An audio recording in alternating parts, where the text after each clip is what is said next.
today we're doing a session on the digital possibilities in the age of AI. And in terms of what I want to cover with you today is I want to think about why it is you should be constantly thinking about the digital options that are available to you within your organization and where the opportunities lie within that. Touch on why it's even more important these days as AI becomes more and more prevalent in our lives, and we're more and more used to encountering it, either knowingly or unknowingly. And then I want to give some thought to how you might go about approaching, considering including more digital options within your organization. We'll also have a look at some examples based on that approach, and then look at the three rough ways of doing a kind of digital audit within your organization with a view to trying to introduce more digital aspects to what you do for good purposes, and then have that question and answer session. Quick question at the moment is, I hope everybody can see these slides. Are these slides visible to you? If somebody could say yes, that would be a wonderful thing. No. No. You're not able to see the slides? Yeah, not yet. No, not yet, Tim. There we are. How's that? Looks Perfect. promising. Yes. That's looking good. We'll just full screen that and we're good to go. Is it full screen? Not yet. Oh my word. Oh, that's actually fine, Tim. Sorry. Yep, you're good. All good? Yep. Excellent stuff. Excellent stuff. There you go. Great. So there's the agenda. That's what we're going to work through. And we're going to start off with, why would you think about employing more digital? Well, fundamentally, the reason why organizations explore using more and more digital aspects to what they do is that they can generally find the opportunity to do things either faster, cheaper. They can extend their reach and, by extension, growth. Data can often provide fantastic insights to you, which make your targeting and understanding of how your organization and business works much more accurate, and you can derive benefits from that. And it can also build extraordinary resilience as well. And we were very much familiar with how organizations fell back onto digital conferencing, for example, during the period of COVID, and perhaps pivoted to more e-commerce options during that period, when traditional mechanisms of transacting became more problematic. And the key to all of those advantages is that they can allow you to build more margins, and from that, growth in your revenue streams for your business. So in essence, it's something that you should be doing all the time. And one of the aspects about digital is that it's constantly changing. So this is not a one-off exercise. It's something that you should be constantly reviewing and exercising your thoughts as to where these developments fit within your organization. Because if you don't do it, I can assure you that your competitors will also be doing it. And it will give you a level of assurance that you are moving with the times, moving with the aspects of opportunity that exist as these technologies develop. Now, we at this moment in time, with the emergence of AI in the last few years, this is actually accelerating change and opportunities incredibly quickly. And that's why we think we should explore that today. And as we go through some of the examples, I'm going to try and introduce just some pointers and practical examples of AI that are already in use within organizations, which you may or may not be aware of. But it's a rapidly changing field.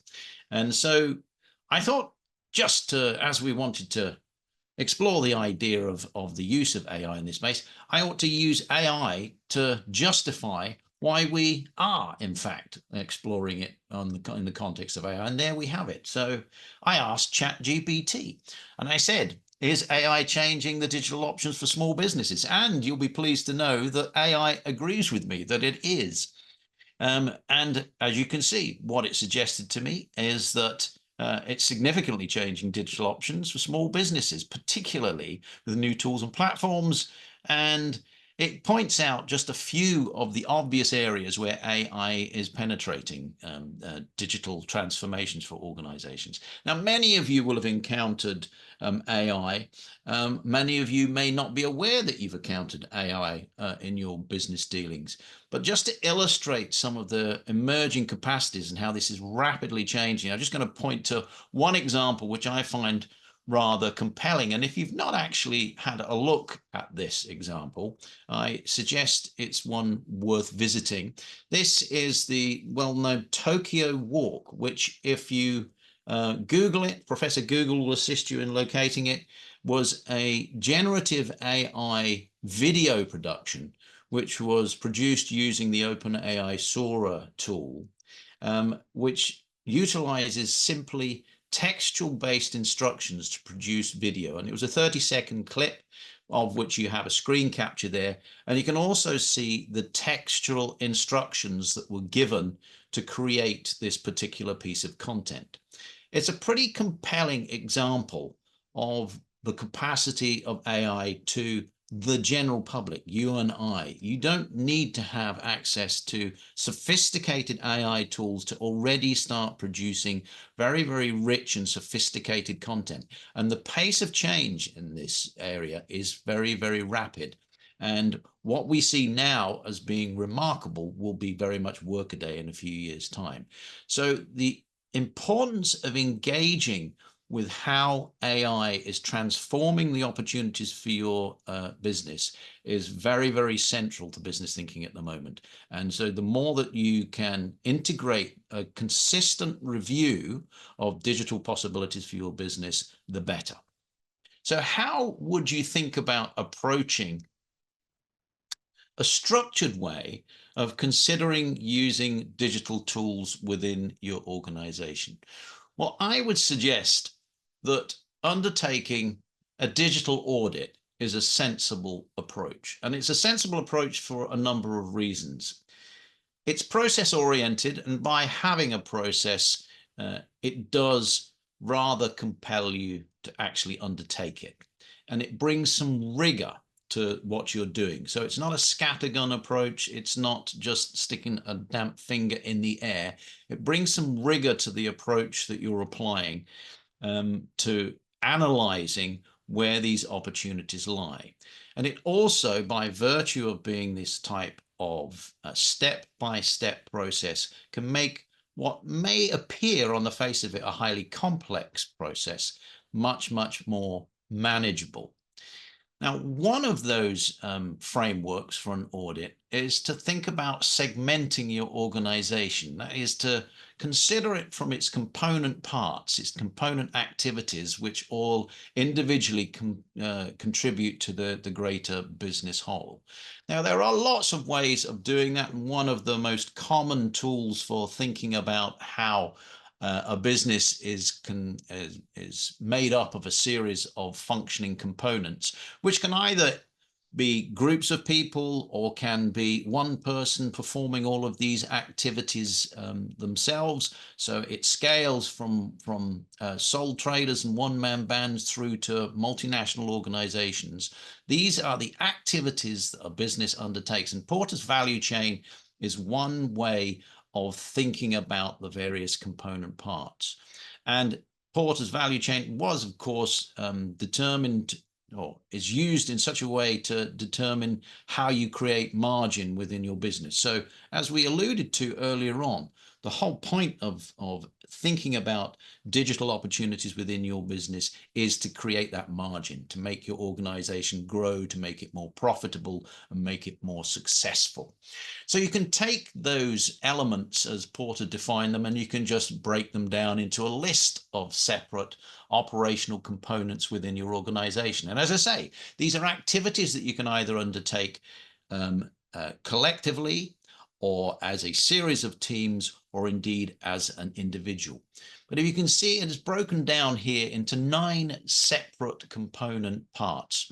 And I'm happy, I should point out at this point, that we can share these slides, Alex, if anybody wants them, if after the event, we can share the slides if you want to make use of this list, although there are other lists I'm sure that you can draw upon. But it's useful to think about these different functioning activities within your business and then explore each one of them for the digital possibilities that exist within them. So let's just run through one or two things and examples of digital tools that are already making considerable differences. Now, some of these will be very familiar to you. So if you think about general administration and management, there are a whole range of digital tools that can assist you in this space, whether that be tools like Zapier that can allow you to link together a series of separate transactions and make them slicker, easier, quicker by virtue of the fact that they take out the need for individual interventions. Tools like Zoom, the one that we're using today, that have reduced travel costs and make meetings much more readily available for distributed teams. And of course, things like Basecamp and tools like that that will allow you to manage projects more effectively. There are also things like ClickUp. Now, ClickUp, if you've not come across it, is an AI tool for effectively managing all aspects of your general administration. And I've just got a quick screenshot here from ClickUp. And for each of these functional areas of a business, I'm going to specifically pull out one AI tool.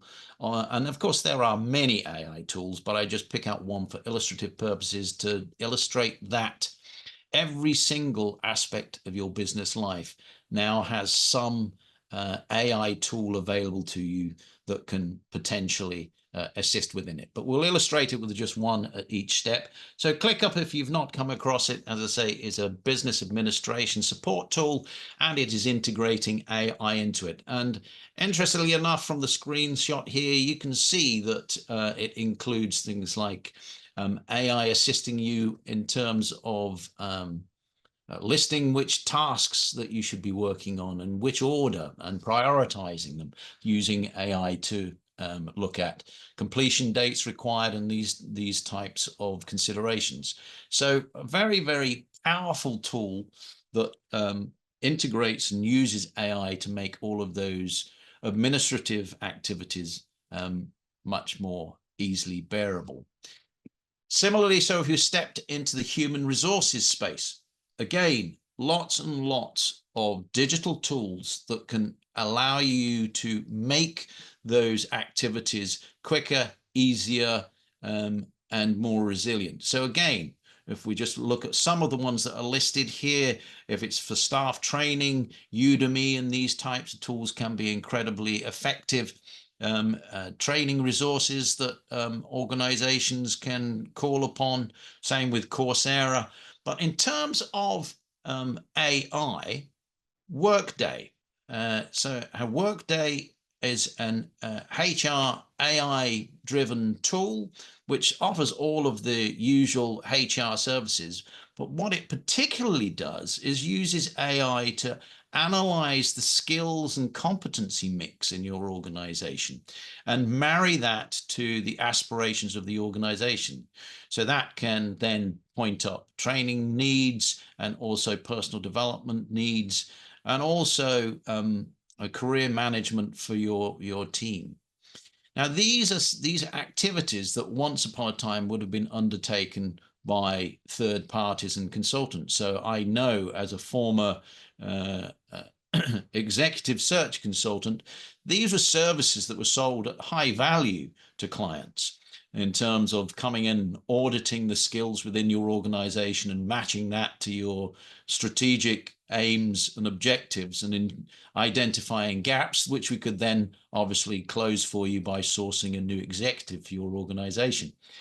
But these were costly and time-consuming activities Whereas these types of AI tools now allow you to bring that kind of high-end planning and costly, time-consuming planning directly into your organization at whatever scale it's working at. So again, an example of how technology can generally assist you in the management of these types of functions within your organization, but in particular, how AI is transforming some of the more transactional aspects in these functions into much more insightful and information-driven activities. So they move from simply being transactional to being much more value-add. There's a value-add wrap that goes around them. And this is a phenomena that you will find increasingly across all of the technical developments now, and most of the main line of business applications that you are perhaps already using will inevitably be introducing AI aspects to what they do. So if, for example, you're using Microsoft Office, which was a simple business functional tool which gave you transactional functionality to produce documents and emails, it's now integrating AI directly into that with tools like Copilot to allow you to have an extra value add to what those transactional tools did, and by that increasing your productivity and your functional capacity significantly. And again, as I made the point earlier on, these are things that are available to you. They are also available to your competitors. So the necessity is that you do pay attention to this, because if you don't, your competitors certainly will be doing exactly that. So if we were looking into the development and innovation aspects within an organization, lots and lots of aspects where digital can assist, whether it's computer-aided design, virtual reality mock-ups, crowdsourcing ideas and alerting. So tools like Feedly, so that we can keep across topical areas and subject matter expertise very, very easily. There's lots and lots of possibilities within this from a technological point of view about where we can find those opportunities to accelerate what we do, to make them cheaper and faster and gain more insight. But again, in this case, we can point to a specific AI functional tool that can work very, very effectively for us within development and innovation. So I'm not sure if anybody has come across this or whether anybody actually makes use of it, but this is a typical AI tool, Evalify. And if you've ever been involved in the innovation process and you're looking to protect that innovation through some type of patent or other mechanism of protecting your innovation, it can be a very, very costly, expensive, and time-consuming piece of work to identify what other patents, what other protected intellectual property exists within that space that you need to consider before you go to protect it.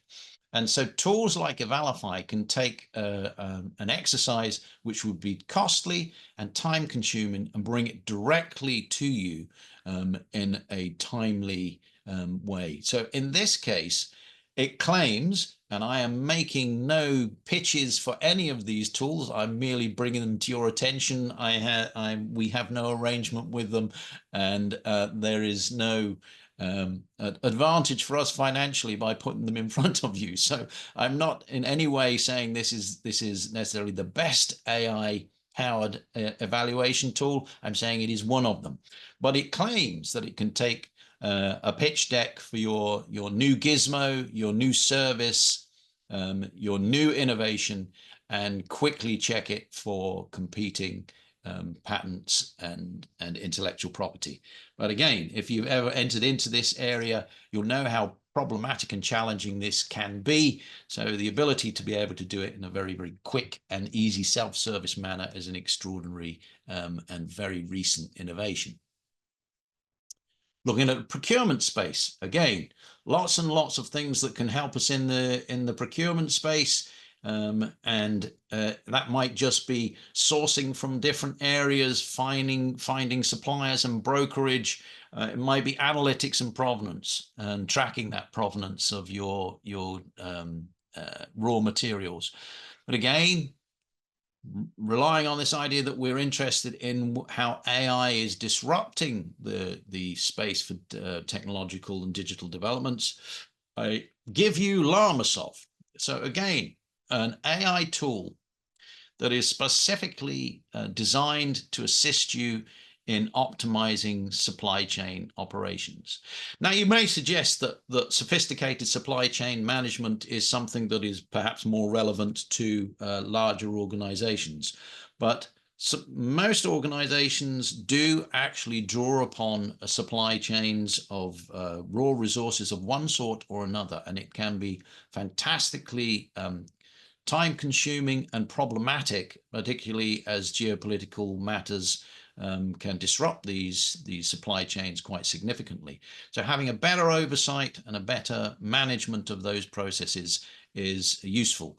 Clearly, if you're operating at scale, then tools like LlamaSoft could become fantastically valuable to you in being able to accelerate and manage that process more effectively. And similarly with stock and inventory. So if you are stocking product and selling directly in fulfillment matters out to your customers, managing that stock and inventory very effectively is really important, and a significant cost saver if done well. Again, AI inventory, an AI tool that can assist you with that, one of many others that is out there. Sales and marketing, again, this is an area which is significantly disrupted by AI, not least in probably two core areas. One is in content production. So we already quickly looked at this idea of text-based video production and content production through the use of AI. But there are lots and lots of areas where AI can assist with content of different types, whether it be blog posts, social media posts, graphics to go with these things. Generative AI is really making a significant difference in the rapidity and the ease with which that type of content can either be produced in its entirety or drafted so that you can quickly polish it to the point at which it is viable. But the other significant area with AI for sales and marketing is in the area of analytics and targeting. And this is bleeding into things like raw analytics that you can then apply to campaigns, or campaign tools like MailChimp that will integrate AI and openly do that already to derive better insights from campaigns as they are operated and brought to market. And again, as we've done thus far, let's have a think about the specific AI tool that exists within this space, and one that has recently been acquired by Adobe is Marketo. So Marketo uses AI to automate a significant amount of your marketing activity.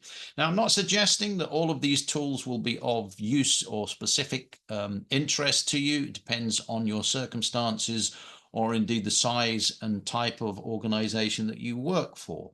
But these are indicative of the range and scope of tools that are available to you. And there are many, and they grow rapidly on a day-to-day basis. And finally, if we think about the customer service aspect, a really significant area of AI, and it's one of the areas that most people in their day-to-day lives actually come into contact with AI, perhaps knowingly or unknowingly.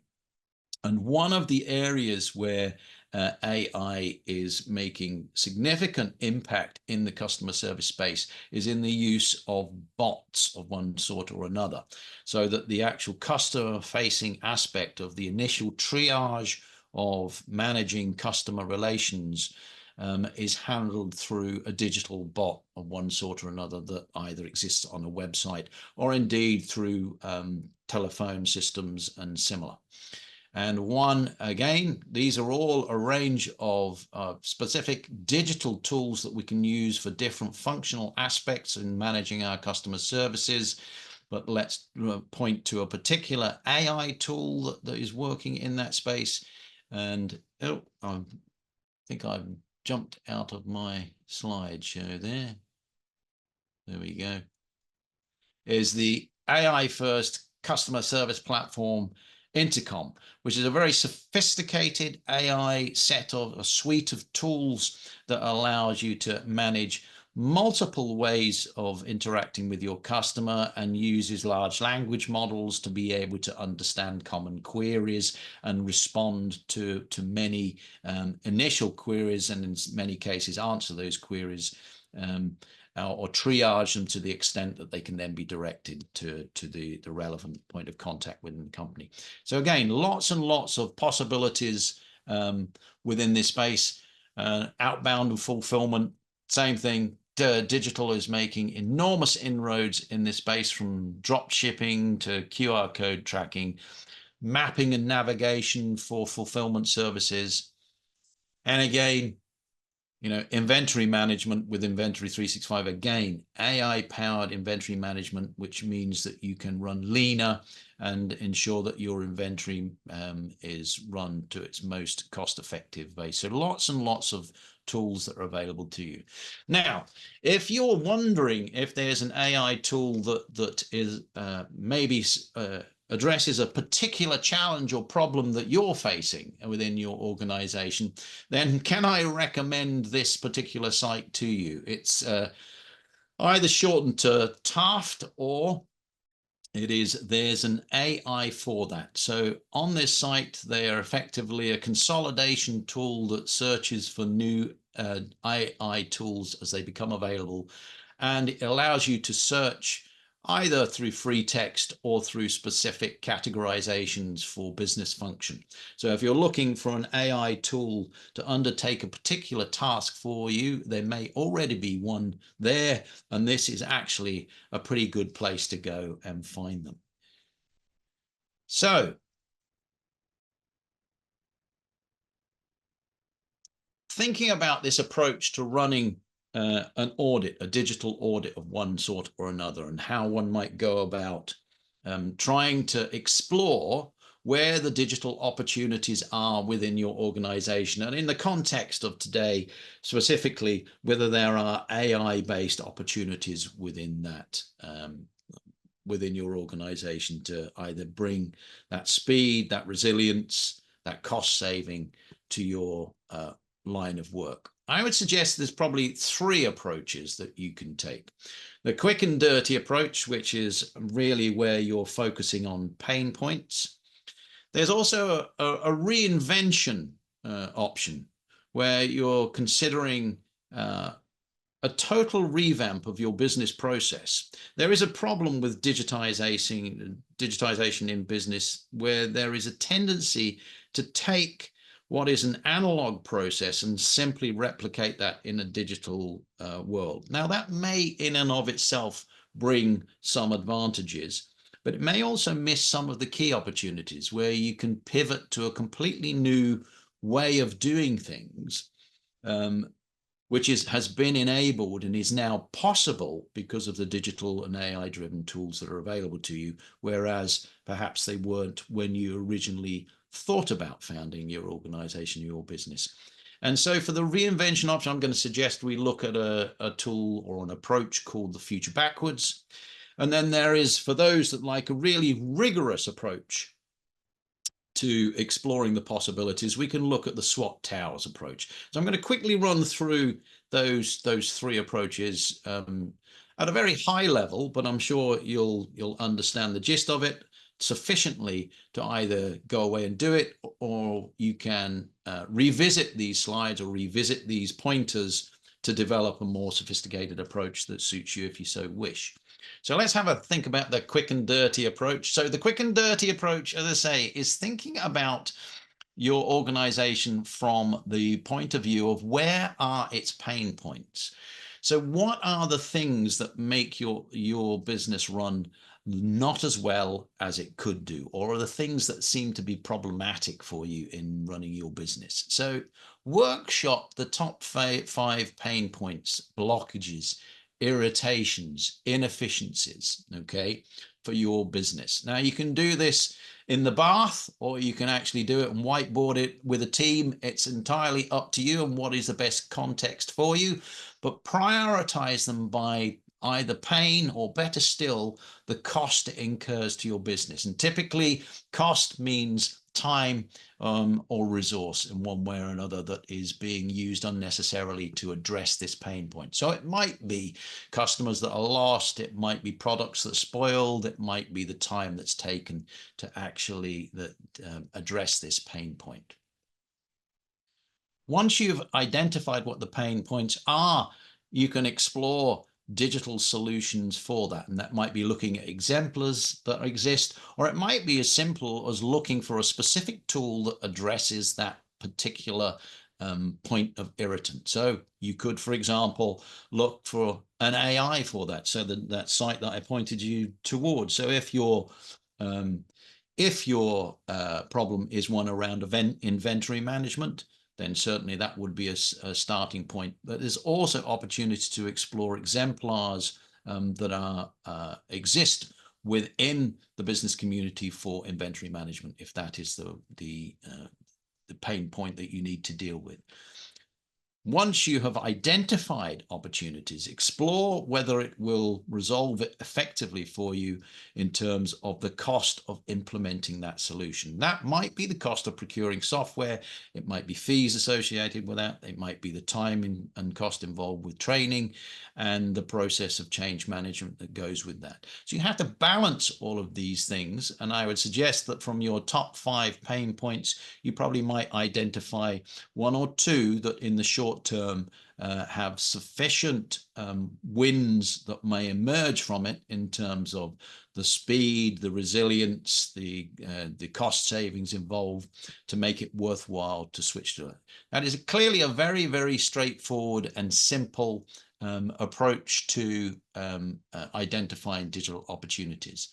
For that more transformative approach, this whole idea of reinvention, I would suggest exploring tools like the what is known as the future backwards exercise. In the future backwards exercise, which is a process developed by the Cynefin group, and again, they have an open source set of resources that will assist you through this process if you wanted to explore it in a bit more depth.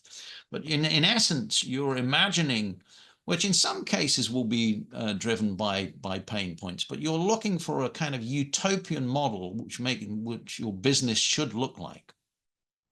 And you start from that point working backwards to where you are now.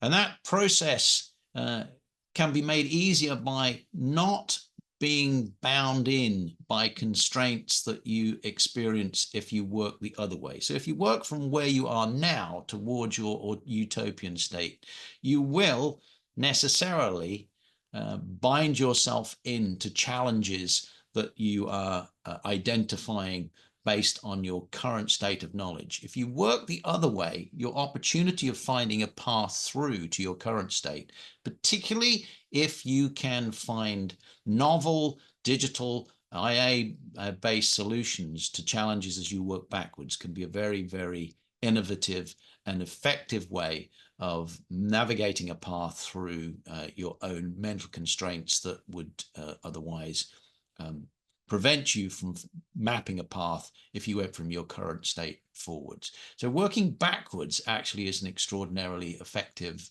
mechanism. And as it says, if you want to jump through a barrier, it's quite reasonable and possible to use a completely fictional solution in the first instance to get you past that barrier, and then explore solutions to that afterwards once you've mapped out a path. But for the rigorous amongst you might want to use a SWOT TOWS model.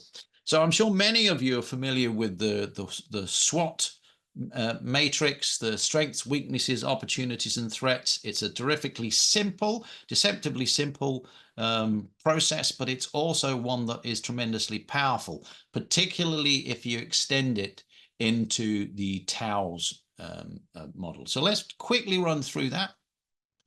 So if we were looking at the standard SWOT matrix and a SWOT-based approach, you would map out these something similar to this, and in this case, you could do it on each of those 9 organizational activities that we mentioned before, or you could focus in on one. So if you felt that you had a particular area of the organization or function within the organization that you felt could be working better through the application of some digital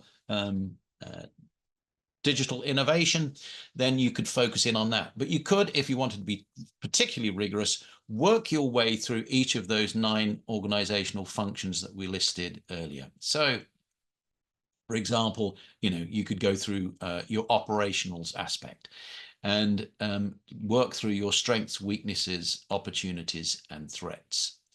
Okay, so your SWOT matrix would give you those key analysis points that you had established about what was strong, what was weak, where there are opportunities and threats within your organization, within your organizational's particular function, whether it be one of those 9 or in a whole, or each one.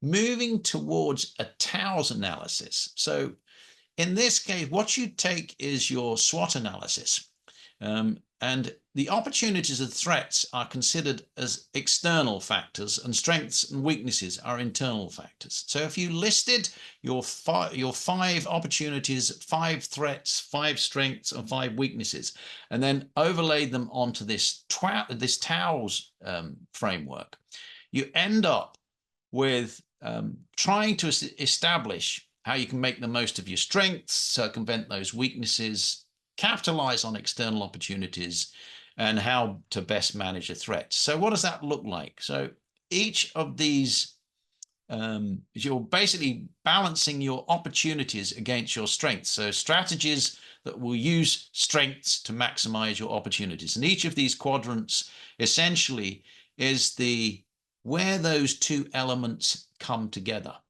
And from this, you can extend to identify the digital opportunities that exist within each of those areas.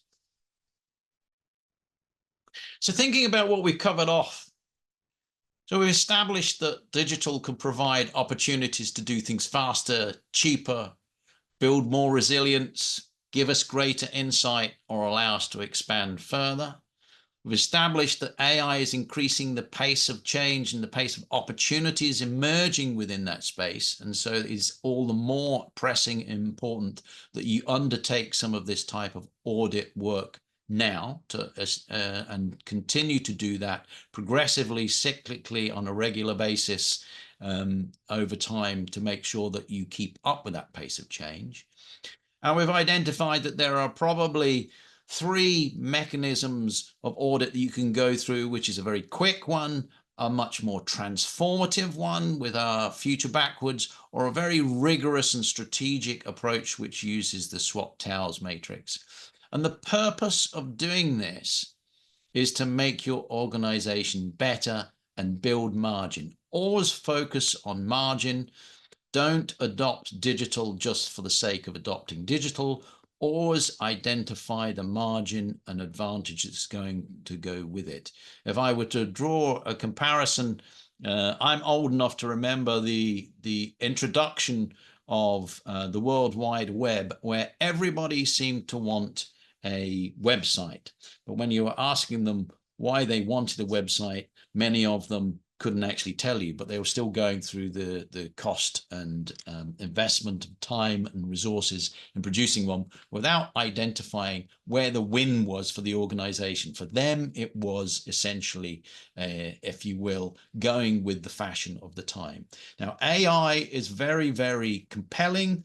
It is a hot topic, and there is a danger always of being swept up in that and adopting it simply so that you can say AI. But if you always justify this on the basis of margin, margin, and more margin, then you can justify actually making a move. But by the same token, don't panic.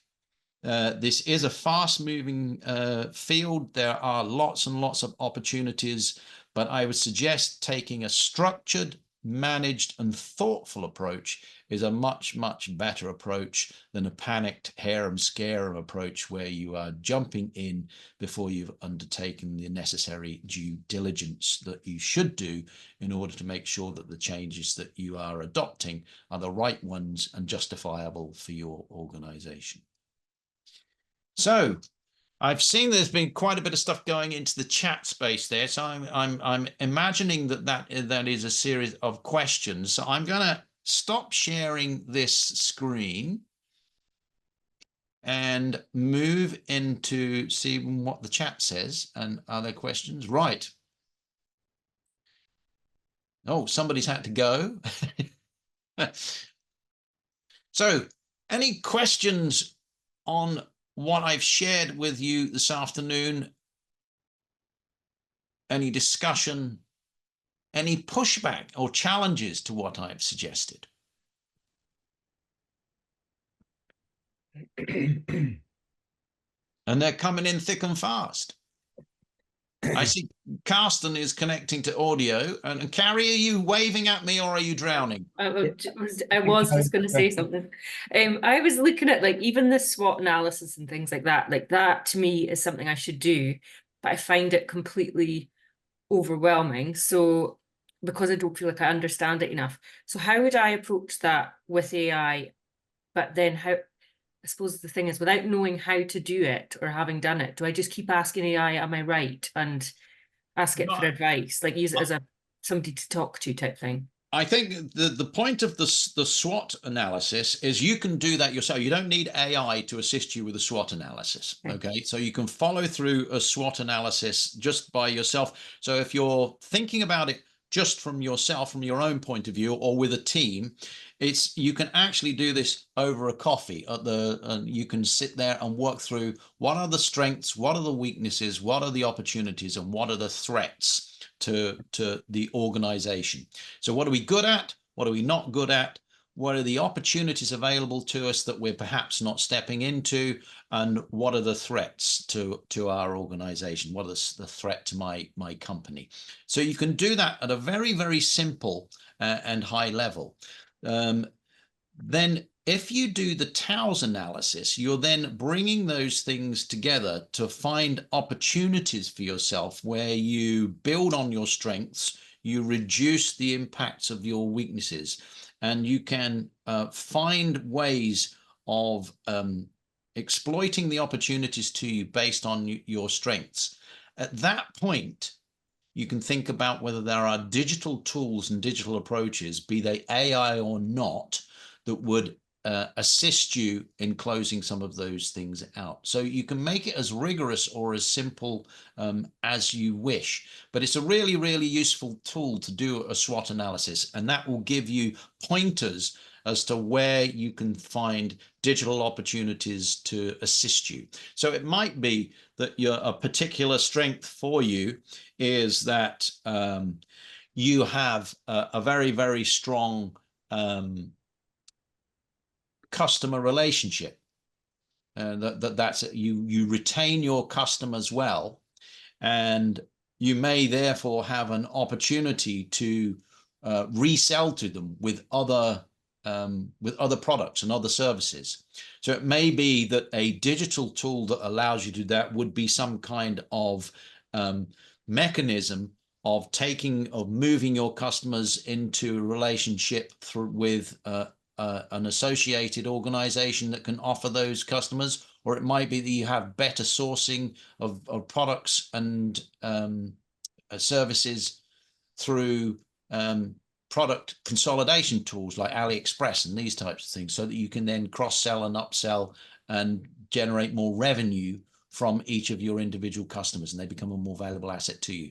So it's identifying where the opportunities and challenges are, and then trying to find digital solutions to that. But the SWOT and TALS process doesn't require AI to do it. You can do that for yourself on the back of a fag packet if you so wish. Okay. If you were to actually go, I'm not even suggesting for a moment that you smoke, but you you can do it on the back of an envelope if you wish.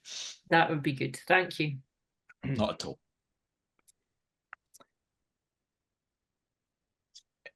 I see everybody's turned their camera off, so I think they're all fallen asleep. Apart from Carrie, they're pretending that they're here, but they're actually not. Oh, Dougal's here. No, that's good to know. I've actually got a couple of questions that have come through to me, Tim, which I'll put you in a moment. We've got a few minutes left. But Dougal, are you any thoughts? Anything you want to put forward to the group or ask? Or I thought that was really good, Tim. Great method, and I particularly like the future backwards one. That was a new one on me. I think that's really good. I need to think about how I might try and implement that as well, because it's about not getting down and thinking, oh, how do we get there? But working backwards from the end goal. And I'm just wondering if you have any kind of favorite go-to AI tools that you use regularly. Me, yes. Well, I like most people, I use the obvious ones, whether it be Bard, which is the Google AI Gemini, tool. Gemini, as I think it is now. Chat GPT. I think Chat GPT is a really good place. If you've not actually tried using an AI tool of any sort, I do think it's a really interesting place to start, because it encourages you to think about how you shape a question when you put it into it to generate material for you. And it because of the way ChatGPT works, it can generate a whole range of different types of content for you quite quickly. So it can actually either draft a blog post for you, for example, or it can even create an image for you. But it's quite useful and worthwhile to explore the differing results that you get by framing questions in slightly different ways using it. So that's a good and useful tool. There are lots of other things. I think Zoom, for example, the tool that we're using today, has the AI companion which will transcribe for you. So there are I think Copilot is quite useful if you're a Microsoft user, so it can even manage and sort your email for you. And précis, if you have a lot of email, it has the capacity to précis and prioritize emails for you. So there are a whole range of kind of day-to-day tools. But increasingly, Dougal, I think you find that if you use any kind of line of business tool, whether it be MailChimp, or whether it be an accounting tool, these are increasingly offering you AI add-ons of one sort or another. And typically, these are not generative, they're more interpretive, where they are analyzing content within the system and providing insight to you. So there's no specialist skill, if you will, required in making use of them, in terms of having to build an understanding of how to interact with an AI tool. But it does provide you potentially, if you utilize it, with opportunities which you might not use otherwise. You might not be inclined to use, or it would be foolish not to use. So, for example, if you have the opportunity to get deeper insights about a particular email campaign that you have undertaken, which goes beyond the typical traditional metrics that you would get out of a mail management tool, like number of opens, click-throughs, and this type of stuff.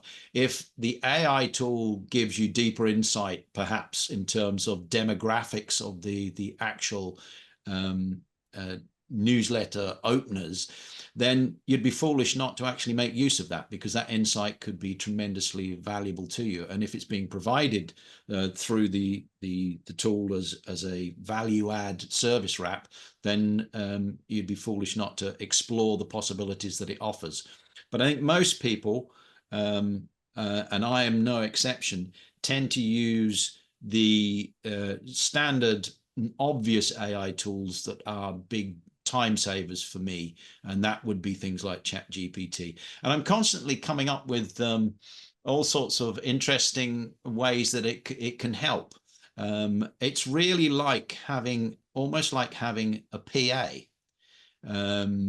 because it will draft things for you. It will just quickly, and if you're struggling to come up with some bullet points for a meeting, or if you want to just have a thought starter, it can really help to you're not going to sit there over your 10th cup of coffee or your third pipe, to use a Sherlock Holmesism, to get to a solution.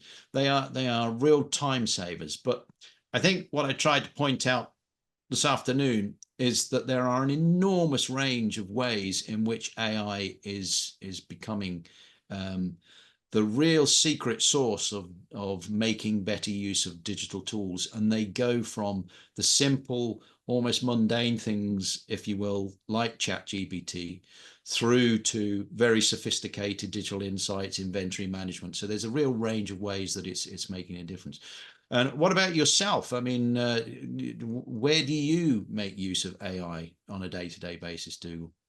Oh, extensively. I use ChatGPT in lots of different ways for many of the uses that you've cited, and then I use a range of different specialist tools, some of which are built on the likes of ChatGPT and Gemini or Claude.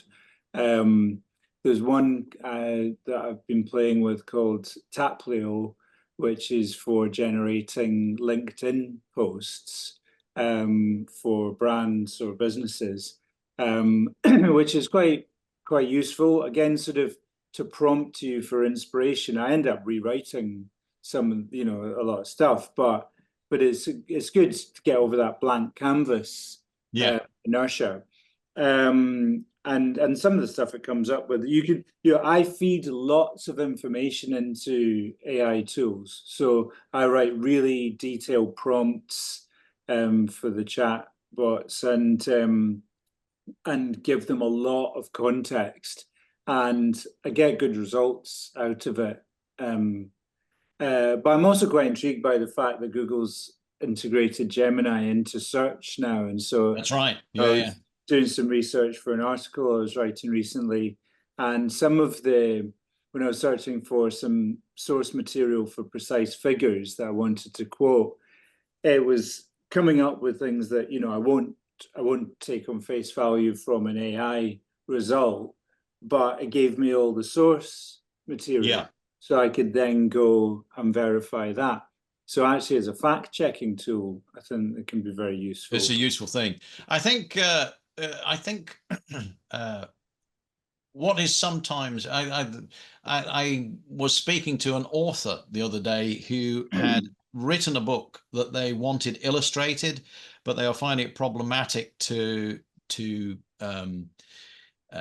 find the right illustrator. And I suggested that they should use AI to mock some ideas up, because if you have a go with an AI image, so it doesn't have to be, one of the more sophisticated or, paid for tools like Midjourney. You can even use things like ChatGPT and say, give me a picture. I'd like a picture of, an elephant riding a bicycle. And it'll give you one, and then you can finesse it and say, well, no, I want it more cartoonish, or I want the bicycle to be green, and it will constantly keep finessing things. So there are ways of exploring this to mock things up that you can then potentially put in front of a potential partner. And although, sorry, could I just of course you can. I interject with a little caution there, which is that I rent space for my production company from a marketing agency, and their art director left to pursue a freelance illustration career recently, and the chief exec, who's a friend of mine, was saying to me that so a bit nervous about someone striking out as on their own as an illustrator at the moment. I said, but he said, could you not just use ChatGPT or Photoshop or Midjourney? I said, well, yeah, if you can persevere to get what you want, but you can't. None of them will reliably, in my experience, and I've played with them a lot and used them a lot for image generation, will create persistent characters. So you couldn't use it to illustrate a comic book, for example, or to have recurrent characters in a series of illustrations, and let alone with videos. So they're just not there yet on that. I'm sure it'll come, but it's every time you ask for an amendment, you do essentially get a whole new image. Yes, but I forgive me, I perhaps didn't express myself well. I was suggesting that it could give you mock-ups that you could then take to an illustrator that would say, this is the type of thing that I'm interested in. Yeah, I think that's a great idea. Yeah. But there are, I mean,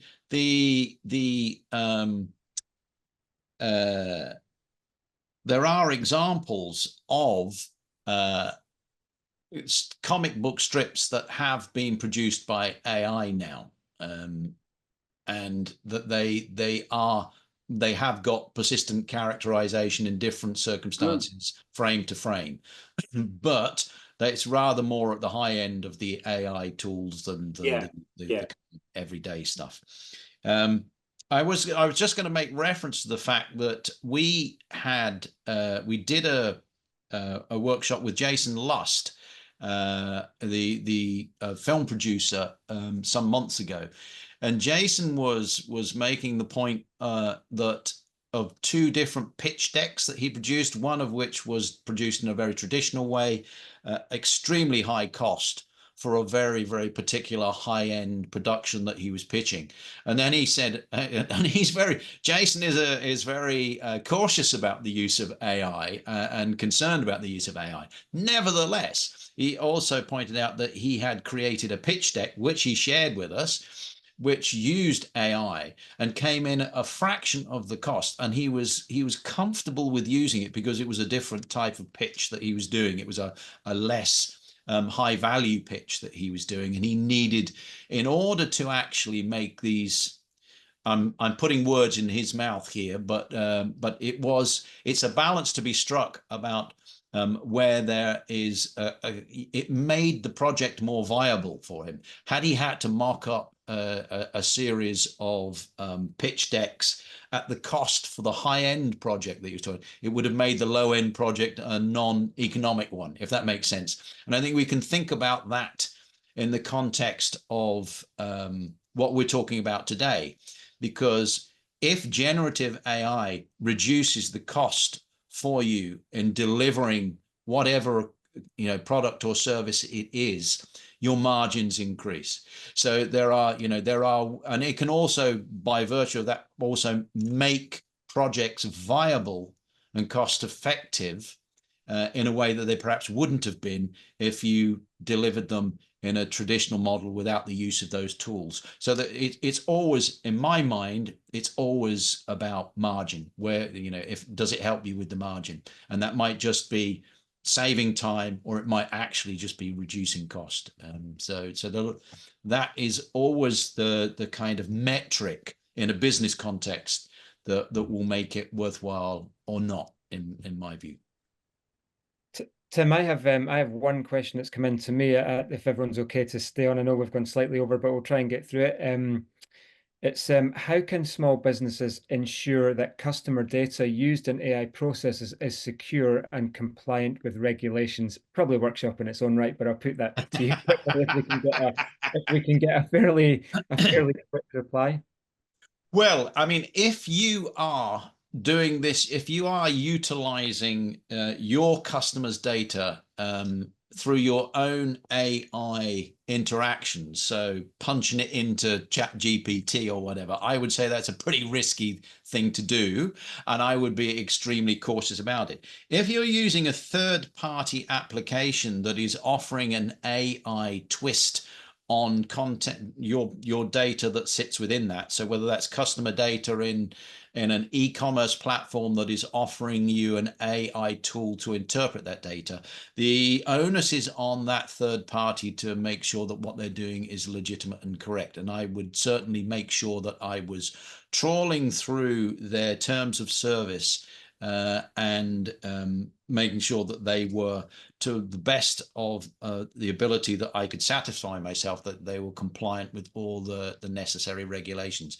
However, it is an extraordinarily complex area, and we even know that from data resilience and backup solutions and these types of fairly bog standard bits of digital technology, there are significant issues around GDPR and these types of regulations if that data is being mirrored out into different jurisdictions. So it is an area fraught with difficulties.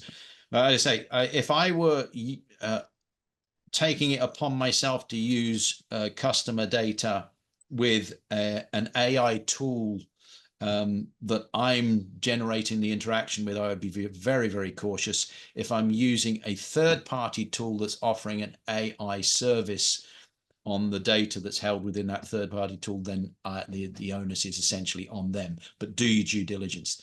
It's also an emerging field, and this is an area where regulation is, as is so often the case in the digital context, behind the development, and it'll be catching up.